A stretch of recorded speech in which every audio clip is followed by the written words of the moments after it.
finally made it to celebrate. 네, 안녕하세요. 2021년 재정의 삶. 네, 담당을 맡은 임기호 목사입니다. 와, 이제는 완전히 가을 날씨가 본격적으로 접어든 것 같아요. 창밖으로 보이는 나뭇잎깔의 색깔도 바뀌고, 저희 집 뒷뜰에 있는 오렌지 나무가 노랗게 익어가는 가을입니다. 자, 재정의 삶, 오늘은 그 10번째 시간, 벌써 마지막 시간이 다 되었습니다. 오늘은 이제 9과와 10과 이제 실전 프로젝트 1, 2를 함께 나눠보도록 하겠습니다.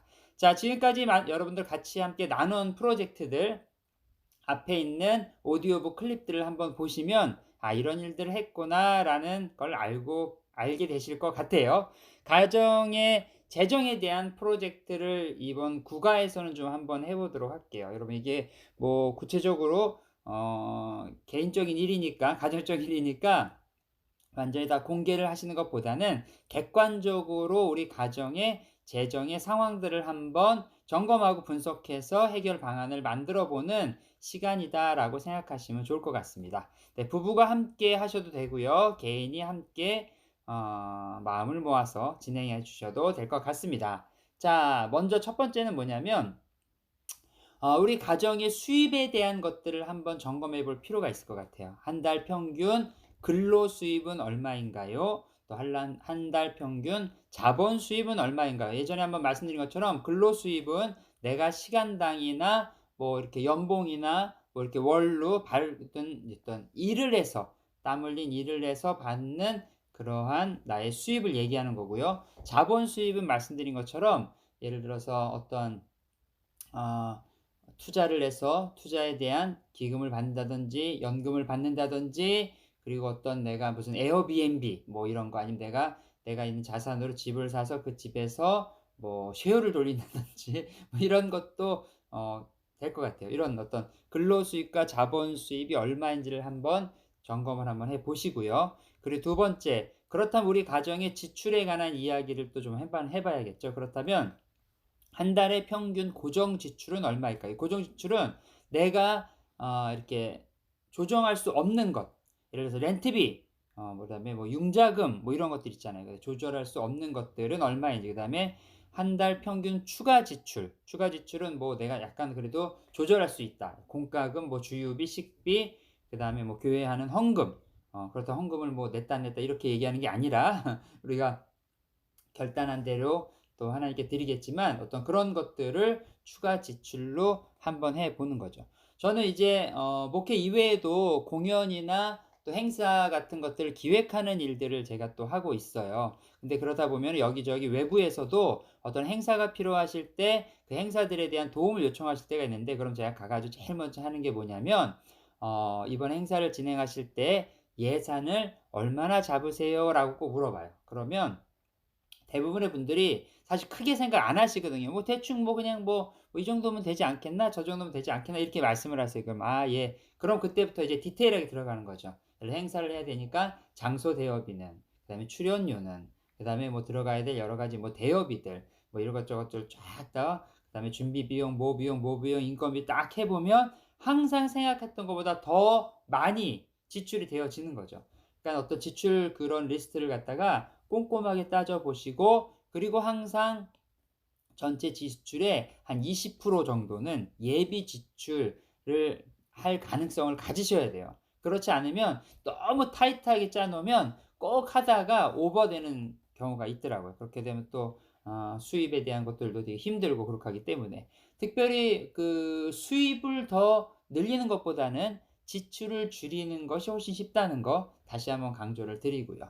자, 3 번은 뭐냐면요. 그렇다면 우리가 1년 후 우리 가정의 평균 예상 수입과 평균 예상 지출을 한번 생각해 봅시다. 자, 지금 우리가 2021년 오늘 4월 20 일을 살고 있는데 1년 후 지났어요. 2022년 4월 20에 우리 가정의 수입은 뭐 내년도 똑같겠죠. 이렇게 하면 안 되죠. 왜냐면 물가 상승률이 있으니까 기본적으로 4% 에서 6%씩 있으니까 수입이 좀 당연히 늘어나야겠죠. 그리고 예상 지출, 내년에 우리 애가 또 뭐 하이스쿨에 들어가네, 아니면 또 내년엔 또 뭐 학원을 좀 다녀야겠네. 그럼 지출이 늘어날 테고, 그럼 그걸 어떻게 만들어야 하는가를 한번 구체적으로 써 보고요. 그다음에는 5년 후, 5년 후 우리 가정의 평균 지출과 예상 또 수입들을 갖다가 한번 또 점검해 보는 거예요. 5년 후가 되면 아이들이 더 많이 크겠죠. 뭐 하이스쿨 다니던 친구들은 대학을 갈 수도 있고 아직 이제 학교를 들어가기 전 친구들은 퍼블릭 스쿨에 들어갈 수도 있고 그럼 학원비도 나가야 되고 또 우리 또 이게 차가 너무 오래돼서 차를 좀 바꿔야 될 것도 같고 여러 가지. 혹시 여러분들 가운데 집을 이번에 좀 구매를 하고 싶어요 하시는 분들도 계시고 아이들이 크니까 집이 너무 좁아요. 조금 더 넓은 집으로 가야겠어요. 뭐 이렇게 하시는 분들도 계시고 그렇다면 그것에 대한 지출과 그 지출을 어떻게 채울 것이냐 수입에 대한 것들을 하는 거죠. 대부분 분들이 크레딧 카드나 이런 것들을 막 쓰시게 되면은 크레딧 카드는 일단은 호주에서는 쓰고 나서 미니멈 페이만 갚으면 그래도 남은 금액들을 어느 정도 쓸 수 있으니까 간신히 생명 보조 장치 달고서 살듯이 쓰시는 분들이 계시더라고요. No, no, no. 절대 안 돼요, 여러분. 여러분 뭐 크레딧 카드 이자를 잘 아시죠? 18%에서 20%까지 넘어가요. 자동차 융자도 어떤 분들 뭐 아는 분이 잘해 주셨어. 근데 다 알고 봤더니 막 25%막 이런 분들도 계시더라고요.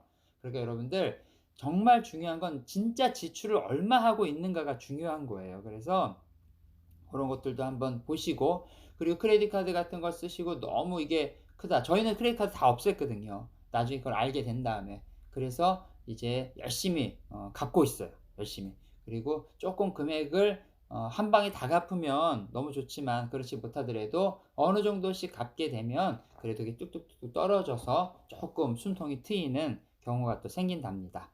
그리고 또 우리가 10년 후에도 10년이면 벌써 시간이 많이 지났네요. 이제 나이가 좀 있으신 분들은 이제 노후를 준비해야 될 시기가 되고 또 아이들이 또 많이 크게 되면은 그만큼 또 해야 될 것들도 있는데 그 10년 후에도 똑같이 예상 수입과 예상 지출을 한번 생각해 보고 구체적으로 기록해 보고 무엇을 해야 될지 어떻게 해야 될지를 좀 한번 따져 보자는 거죠.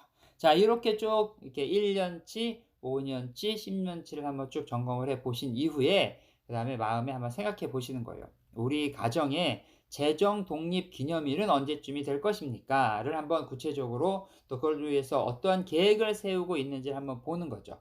자, 어느 정도 좀 이렇게 좀 생각해 보면 6개월 정도 내가 일을 하지 않아도 살 수 있는 재정적인 상황을 만들어야 재정적으로 안정된 구조에 있더래요.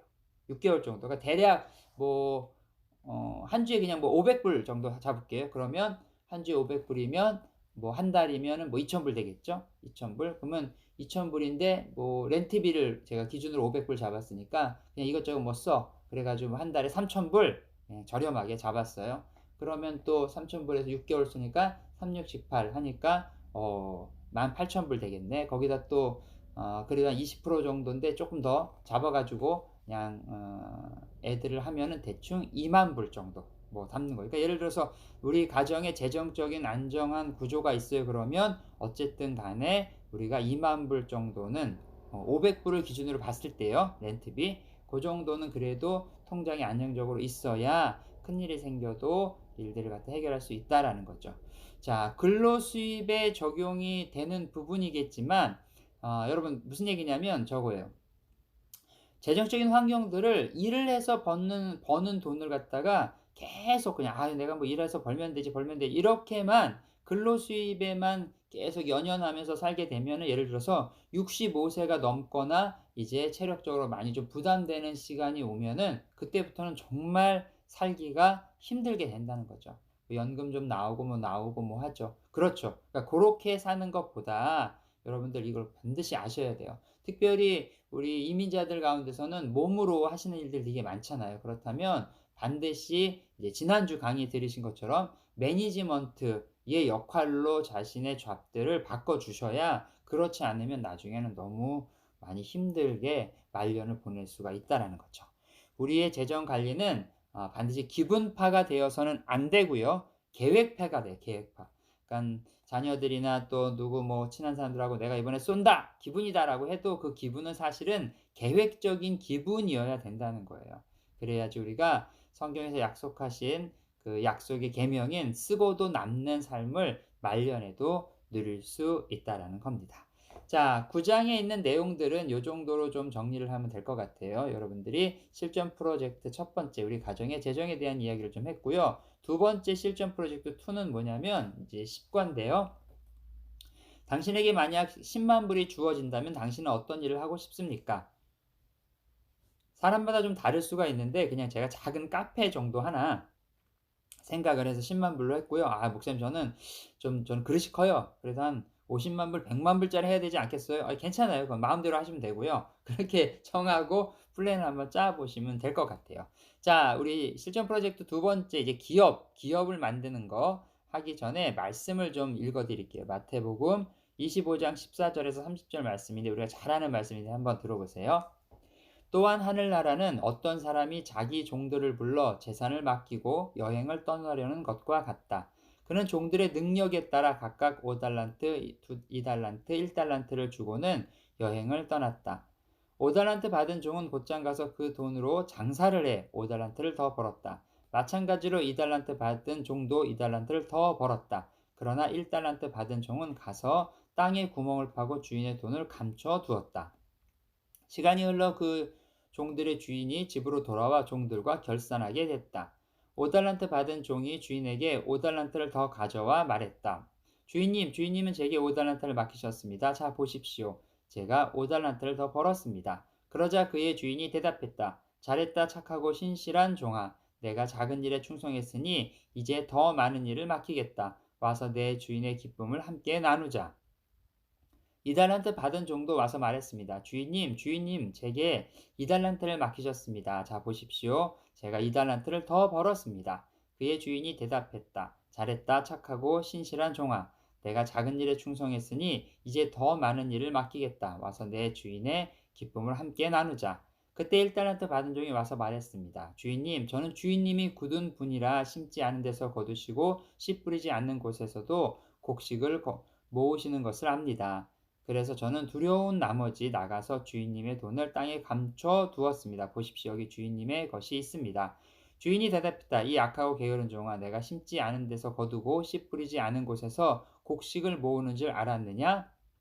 그렇다면 너는 내 돈을 돈놀이하는 사람에게라도 맡겼어야 하지 않느냐? 그랬다면 내가 돌아와서 그 돈에다 이자라도 받았을 것이다. 저 종에게서 1달란트를 빼앗아 10달란트 가진 종에게 주어라. 누구든지 있는 사람은 더 많이 받아 풍성해질 것이요.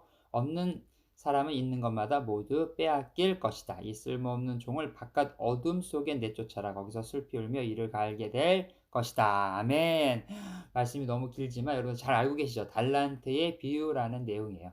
자, 이 비유에 잘 보면 여러분 5달란트 받은 사람이 5달란트를 남겼는데 어떻게 남겼을까요? 16절 말씀에 보니까 장사를 해서 제가 앞에 강의 가운데 사장이 되어라란 말 있죠. 여러분 명심하셔야 돼요. 월급쟁이로 그냥 사시는 거는 절대로 부를 갖다가 얻을 수 없어요. 그리고 나서 쭉 보면은 나중에 여기 1달란트를 아무것도 못했잖아요. 근데 뭐라고 얘기해요? 그걸 어디야 맡겨라도 줘라. 투자라도 하라는 얘기죠. 그랬으면 나중에 뭐 이자라도 받지 않을 거야. 그러니까 여러분들 그냥 돈을 갖다가 작든 큰 돈이든 그냥 가다면이 손에 쥐고만 있는 거. 옛날 어르신들 그렇잖아요. 그냥 내가 그냥 쥐고만 있으면 어떻게 되겠다고. 절대 그렇게 되지 않아요, 여러분. 반드시 이거는 어떤 다른 것들로 이것들을 더 잘 할 수 있는 방법들을 연구하실 필요가 있다는 거예요. 자, 예수님 당시 1달란트는 적지 않은 돈이죠. 여러분 잘 아시는 것처럼 3년치 노동자의 급여 정도 되는 금이에요. 와우. 금액이에요. 그러니까 적지 않은 거예요. 절대 적은 금액이 아니라는 의미죠. 위에서 분명히 알 수 있는 세 가지의 또 사실이 하나 있는데 첫째는 뭐냐면 주인은 모든 사람에게 나누어 줬다는 거예요. 모든 사람에게 나누어 주었다는 것은 정말 중요한 내용인데 그만큼 주인은 신뢰하고 있었다는 거죠. 여러분 모두를 신뢰하고 계세요. 그래서 하나님께서는 모든 사람에게 나누어 주세요. 그 사람이 어떤 것을 통해서 재정적인 부를 넉넉함을 만들 수 있는 방법들을 반드시 주신다는 거예요. 또 둘째는 뭐냐? 능력에 따라서 차등 지급을 했다는 거예요. 우리의 능력치는 모두 다릅니다. 그래서 능력만큼만 하면 되는 거예요. 어떤 사람은 저렇게 생각해요. 왜 나한테 더 많은 걸 주시지 않았지? 자, 그분들에게 제가 솔직히 말씀드리고 싶어요. 그냥 받은 거나 잘하세요. 자꾸 뭘 더 하자, 뭐 이렇게 하지 말고. 그런 애들 있잖아요. 욕심 부려가지고 뭐 더 먹겠다 해가지고 다 남기고. 그러지 말라고요. 하나님께서 각자 사람의 우리의 위장의 사이즈가 다르고 하는 것처럼 하나님께서 주신 것들이 무엇인지 기도하고 연구해서 그것을 잘할 생각을 해야지 자꾸 남이 뭘 잘하는 거에 약간 곁눈질할 필요가 없다라는 거예요. 셋째, 마지막 계산을 해서 많이 남긴 사람에게 더 주는 거예요. 돈을 잘 버는 것도 은사입니다, 여러분. 이거 되게 중요해요. 어떤 사람은 똑같이 장사를 했는데 같은 업종을 돈을 더 잘 벌어요. 그럼 그 사람은 그게 은사예요. 어떻게 하면 성경적인 가르침을 따라서 돈을 더 잘 벌 수 있는지를 깨닫는 사람, 이런 사람이 재정의 은사가 발달된 사람이죠.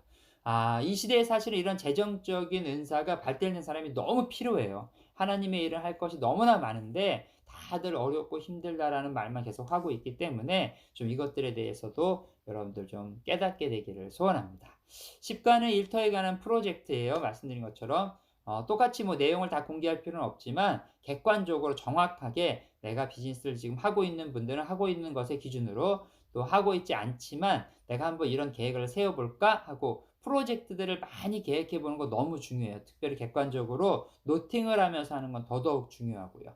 자, 한번 그것들을 또 한번 찾아보도록 하겠습니다. 그럼 첫 번째는 뭐냐면 아까 그 우리 국어에서 했던 거랑 방법은 똑같고요. 우리 회사의 수입에 관해서 한 달 평균 고정 수입이 얼마입니까? 한 달 평균 추가 수입은 얼마입니까?를 한번 해보는 거예요.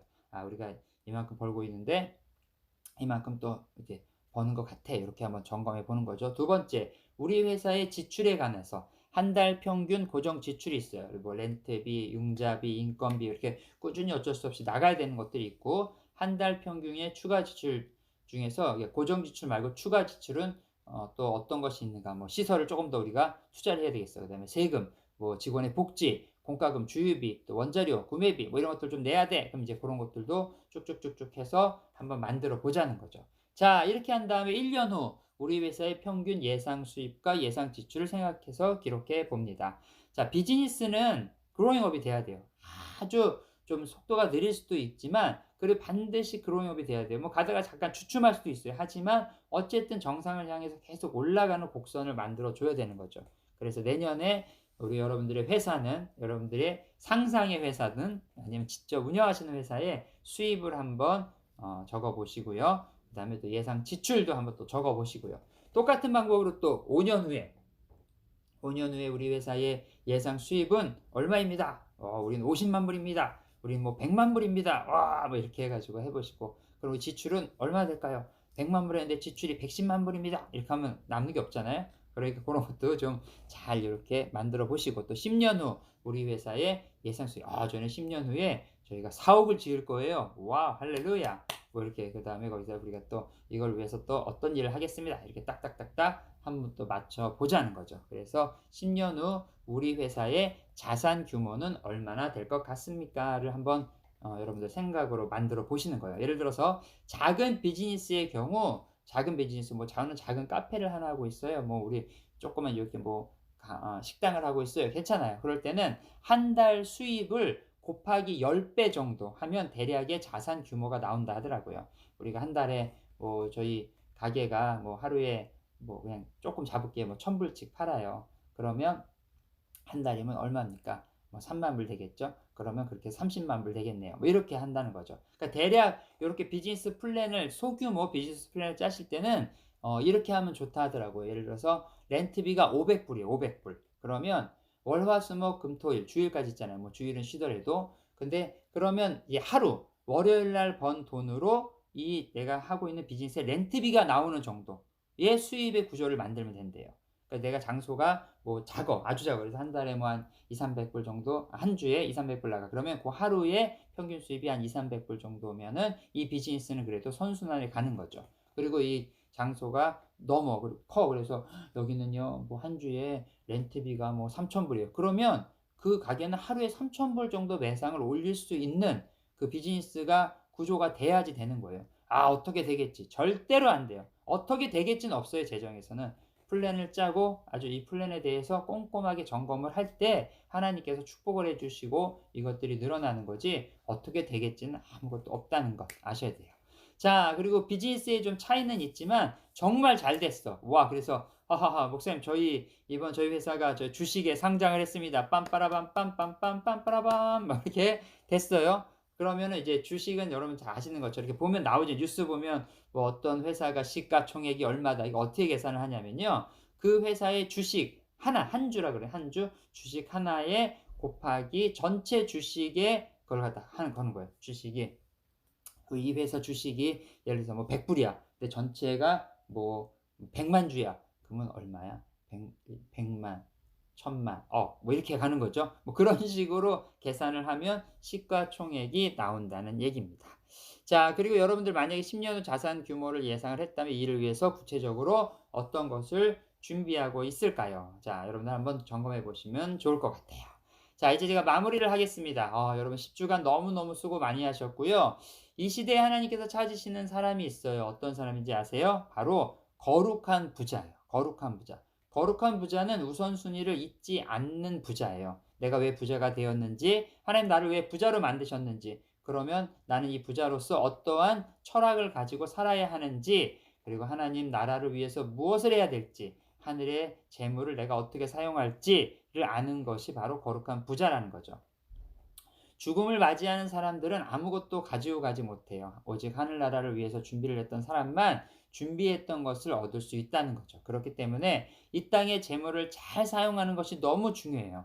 가지고 있는 동안 잘 사용을 하고 다른 사람에게 잘 넘겨주면 되는 거예요. 우리는 그리고 하늘나라로 떠나면 되는 거죠.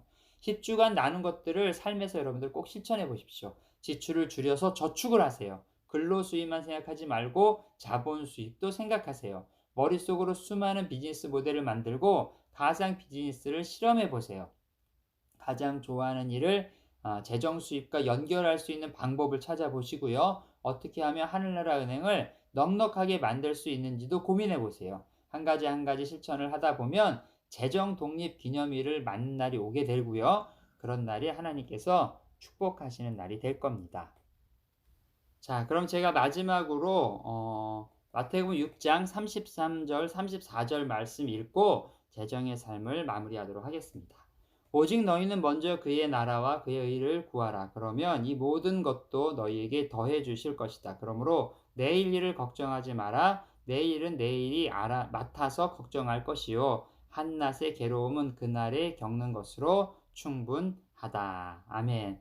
재정의 삶 10주간 너무너무 수고 많이 하셨고요. 여러분들의 각 가정과 여러분들의 또 일터와 교회에 2021년 함께 나눈 재정의 삶이 정말 실천되어져서 재정의 자유를 꿈꾸는 거룩한 부자로 사는 또 하나님의 풍성하심을 누리고 넘치게 나눠주는 그러한 인생이 되기를 다시 한번 간절히 축원합니다. 여러분 너무너무 수고 많이 하셨고요. 다시 한번 그동안 수고하신 여러분들에게 박수로 여러분들에게 격려합니다. 짝짝.